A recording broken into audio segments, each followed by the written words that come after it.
Hello, my name is Marika. I'm from Tbilisi, Georgia. I'm an activist and academic, and I want to tell you about what's going on in my country now. All right, let's get started like this. What sparked the recent protests in Georgia? The main trigger was that the so-called illegitimate government, the Georgian Dream Party, they announced a halt on Georgia's European accession. And Georgians were deeply angry and humiliated about this fact. But it was a cherry on top to the previous existing grievances that this so-called government stole elections and essentially does not in any way respect the will of the people of Georgia. So I can imagine this is why people are angry, right? People are angry because they do not feel represented at all. They don't feel that this so-called government represents them, and also I think one of the triggers was that although everyone knew that this government or so-called government is not proceeding with European integration, they still had to portray themselves as pro-European because the overwhelming majority of the Georgian population is pro-European.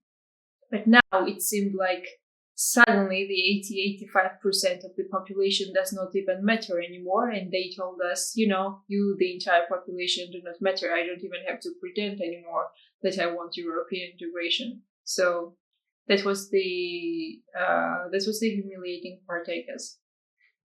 Can you talk about the events that preceded the protests? Yes, a month before this announcement, we had elections. We had very high hopes for these elections. We thought that with the wind of change at home, with the West fed up with the Georgian Dream rule, and with their fragile grip over the security sector and the Georgian army, we thought that maybe they would have to be forced to accept the results, that the opposition was winning, that the people of Georgia were winning. However, they found very advanced methods of rigging elections, and eventually they stole the elections. And for some time, for around 4 weeks until this latest EU halt decision, a large part of the Georgian population was either confused, exhausted, or depressed. However, the anger didn't go anywhere, and this last trigger was just added to the pre-existing anger, even before the elections, but especially after stealing the elections. How and why did Georgia manage to get closer to Russia? I mean, at least politically. There's a combination of internal and external reasons. I suppose externally, in 2012, when this government came to power, the United States were already disengaged from the region, and the European Union never really had any comprehensive, coherent strategy for Eastern enlargement and Eastern neighborhood at all. And internally, well, there were different reasons. The previous government was unseated because the people were unhappy with it at that point by 2012. Well, when this government, Bidzina Ivanishvili, this Russian-made oligarch, came to power, he was never voted for as a pro-Russian candidate. He pretended to be pro-Western candidate as well. Then there are several things. One is the terrible electoral laws in the country. Um, for example, in 2016, they received 48% of national votes, but still had the entire parliament and single-handed right to amend constitution. This was thanks to the mixed member parliament, like majoritarians. So then Georgia is a hyper-centralized state. If you want to change a light bulb in some village, you need Tbilisi's permission, and the entire state administration is filled with this one-party rule. Plus, Ivanishvili's personal wealth. He, in 2015, according to Radio Free Europe, Radio Liberty research, he had assets worth 35% of Georgia's national GDP. In addition, there were some other factors. For example, people in the political class as well at large thought that we are somehow immune to further Russification because the population is so pro-Western. It's impossible to put Georgia back on the Russian orbit. And for that reason, I think the political class and people forgave the government a lot. These small steps that in the big picture form state capture, they were overlooked at many points. And until quite recently, until this Russian law, so foreign agents law protests in this April, May, some part of the opposition and the public was up for cooperation with the government. So I think that gave us an illusion of security. Plus, as I said, the laws and decentralization. There was also, of course, propaganda that somehow this government was humane and democratic. They were also supported by this post-Soviet mentality, people who are happy with corrupt, nepotistic lifestyle. I think that overall it might be single most successful Trojan horse takeover of a country with the soft power and propaganda and pretending and ambiguity. Yes, ambiguity is what has helped them a lot, because there has always been a lack of clarity with the Georgian Dream rule. They always pretended to be pro-European, because otherwise it's impossible to rule Georgia if you don't pretend to be pro-European. But in effect, they undermined the state, and they began unmasking themselves as pro-Russian increasingly since Russia's full-scale invasion of Ukraine, because they had to make some choices, fast choices. If not for the invasion, I think they would just proceed with low-intensity poisoning of the Georgian society for many more decades. I can imagine there are probably many reasons why, but why don't you want to be under Russian rule? I have a friend who once said that, sometimes people, and especially whataboutists, say that, for example, the West is an imperialist. So what's the difference with the West and Russia? The difference is that Russia makes you a public toilet. That's what my friend said. Like, it's just, it's so blatantly and raw enslavement and no freedom at all, no democracy at all, no prosperity in any sense, no quality of life. But I think the worst that Russia does is it just twists mentality. It just it's not even about the quality of life or anything. It's about this slave mentality that it instills in the populations that it controls. Something absolutely counterintuitive to human nature. I think I don't even know how to describe it.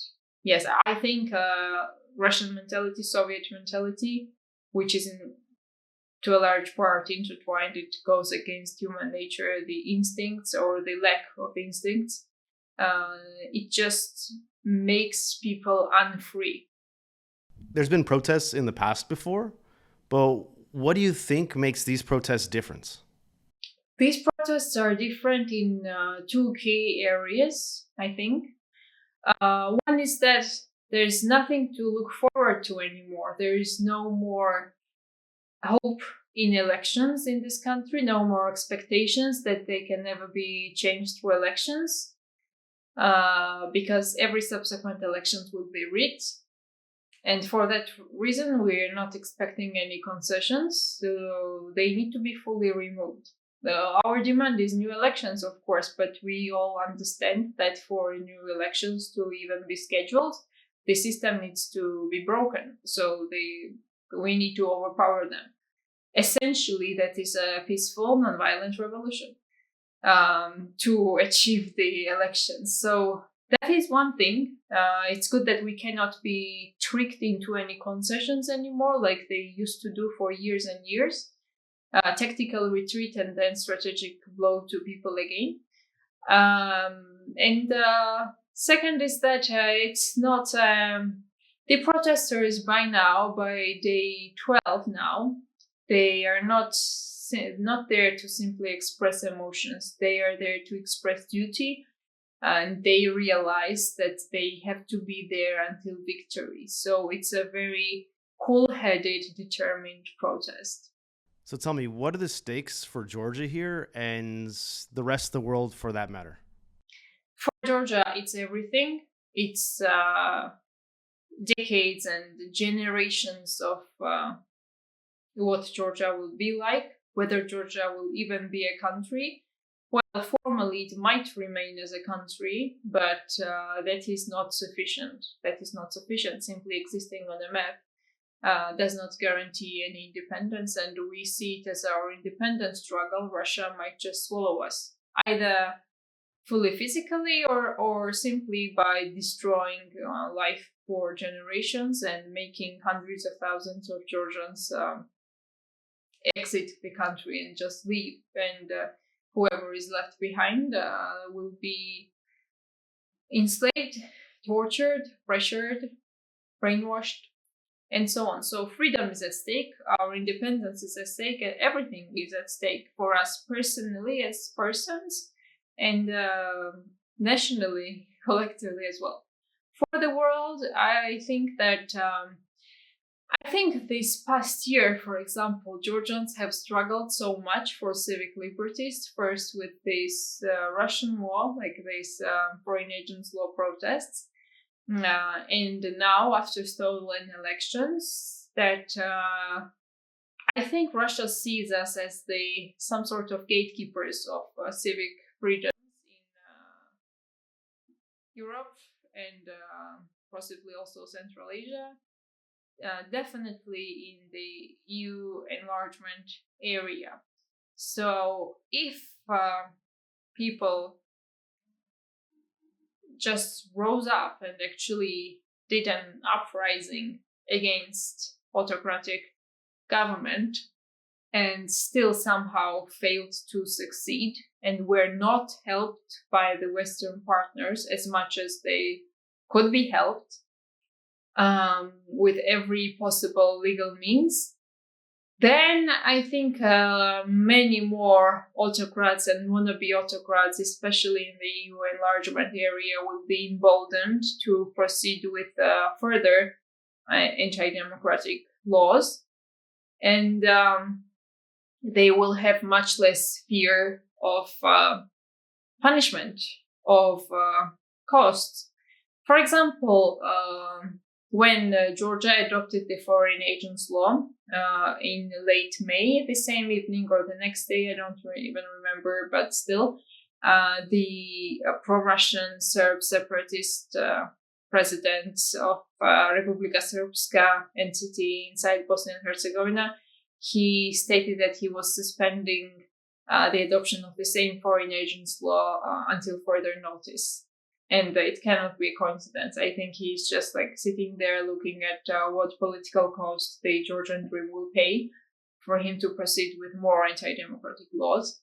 And it's not just Dodik in Srpska in Bosnia, it's many more autocrats and wannabe autocrats.